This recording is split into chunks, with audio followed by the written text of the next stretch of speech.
Пробудить чувство доброты и щедрости у людей, неравнодушных к тому, что происходит вокруг. Таковы цели Всемирной благотворительной акции, которая в нашей стране проходит с 2016 года. Русская инициатива международного мероприятия носит название «Щедрый вторник».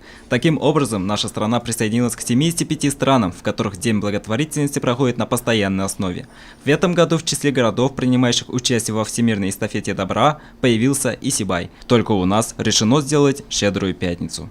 Как известно, наше учреждение оказывает помощь гражданам, остро нуждающимся в этом. Мы помогаем погорельцам, людям с ограниченными возможностями, людям в трудной жизненной ситуации. И помогаем продуктами, это у нас корзинки доброты, помогаем одеждой, функционирует банк вещей. Также оказываем социальные услуги, это парикмахерская, швея. Участились обращения с просьбой о материальной помощи.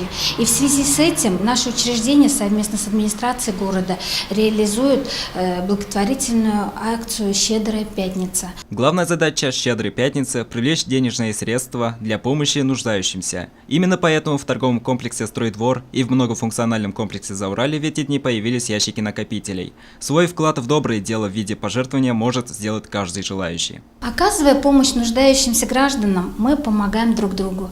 Ведь добро всегда легче делать сообща, понимая, что ты не одинок в своих бедах. Уважаемые граждане, просим вас не оставаться безучастными в данной акции и оставить свою частичку в каждом, кто в этом нуждается. Данила Алибаев, Олег Кадыров, Любовь Карпова, телекомпания СТВ.